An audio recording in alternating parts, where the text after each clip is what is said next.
নারী সাফ championship cover করতে ভারতের গোয়ায় আছেন সহকর্মী মোহাম্মদ হাসিব, যুক্ত হচ্ছেন তিনি। হাসিব, কাল তো বাংলাদেশের ম্যাচ, প্রতিপক্ষ নেপাল। আজ কি বাংলাদেশ দল অনুশীলন করেছে, আর মেয়েদের প্রস্তুতি কি বলবেন আমাদের?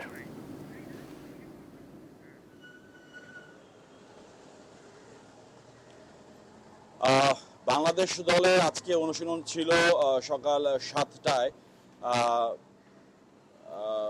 এখানকার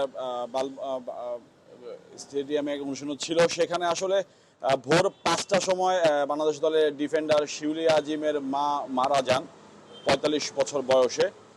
বাসনা আজিম তিনি মারা যাওয়ার কারণে আসলে বাংলাদেশ দল আর আজকে অনুশীলনে আসেনি, যার ফলে সকাল 7টা থেকে 8:30 পর্যন্ত যেই নির্ধারিত স্লটটি ছিল সেটি আসলে আমরা মাঠে যাই। মাঠে যাওয়ার পরেই, ঘটনাটি শোনার পরেই আসলে বুঝতে পারি যে বাংলাদেশ দল আজকে আসবে না বা আসার কোনো সুযোগ একেবারেই নেই, কারণ পুরো দল বা দলের খেলোয়াড়রা সবাই আসলে শিউলি আজিমকে নিয়েই ব্যস্ত, কারণ উনি আসলে মানসিকভাবে যথেষ্ট বিপর্যস্ত।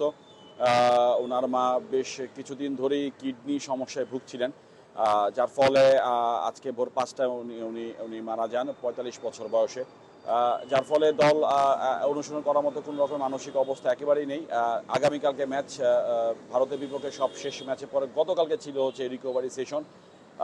সেখানে পর আজকে আসলে মাঠের একটা প্রস্তুতি নেওয়ার কথা ছিল, সেটি আসলে করা হয়নি। গ্লো এন্ড লাভলি এখন নতুন রূপে, নতুনের মতো glowing skin. Glow and lovely renew bright. একটা জিনিস জানতে পেরেছি যে শিউলি আজিম হয়তো আজকে সন্ধ্যার মধ্যেই ঢাকায় বা বাংলাদেশে ব্যাক করবেন। টিকিট যদি আজকে পাওয়া যায়, অর্থাৎ তেমনটাই আসলে বাফুফে চেষ্টা করছে যে তাকে আসলে আজকে ঢাকায় ফেরত পাঠানোর জন্য। সেখান থেকে উনি সরাসরি ময়মনসিংহের কুলিশিন্দুরে চলে যাবেন, যেখানে ওনার মার মরদেহটি রয়েছে। আর এদিক দিয়ে হচ্ছে নেপাল আজকে ঠিকই অনুসরণ করেছে। তারা তাদের যে সময় ছিল, এখানকার স্থানীয় সময় সকাল 9টায় তারা মাঠে সময় মতো আসে, অনুসরণ করে, এবং নেপালের যিনি কোচ নাওপানি, তিনি আসলে এই বিষয়টি শুনে অবশ্যই দুঃখ প্রকাশ করেছেন। পাশাপাশি হচ্ছে তার দলের যে অবস্থা, এবং তারা যেহেতু গ্রুপ চ্যাম্পিয়ন হয়ে এসেছে এই গ্রুপ থেকে, তারা আসলে বাংলাদেশের বিপক্ষে একটা বড় ফাইটের আশা করছে। কারণ গত যে দুবার বাংলাদেশ দল সাফ জিতেছে 2022 এবং 2024 সালে, দুবারই নেপালের মাটিতে তারা বাংলাদেশ জিতেছিল 10 রঙ্গশালা স্টেডিয়ামে। সেই যে একটি পরাজয় নেপালের হয়েছে, তারা মোট 6বার ফাইনাল খেলেছে, 6বারই তারা হেরেছে, রানার্স আপ হয়েছে, তারা একবারও শিরোপা জিততে পারেনি।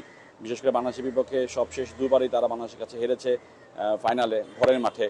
তো সেখান থেকে আসলে তারা চাচ্ছে যে এবার অন্ততপক্ষে তারা যেন ফাইনালে যেতে পারে, এবং সেই সাথে হচ্ছে তারা যেন বাংলাদেশকে এবার হারাতে পারে। তাদের আগে যে দুটো শিরোপা হাতছাড়া হয়েছে বাংলাদেশের বিপক্ষে হেরে, সেটা তারা আসলে এবার চাচ্ছে যে রিকভারি করতে, ফাইনালে জিতে বাংলাদেশকে হারাতে। তো সব মিলে আসলে নেপাল প্রস্তুতি সেরে নিয়েছে। বাংলাদেশ দল এখন পর্যন্ত মাঠে যায়নি, এবং আজকে সারাদিন আর কোনো মাঠে যাওয়ার কোনো সুযোগ নেই আসলে। আসিফ, এই ছিল আমার কাছে সবশেষ। জি মোহাম্মদ হাসিব, আপনাকে ধন্যবাদ।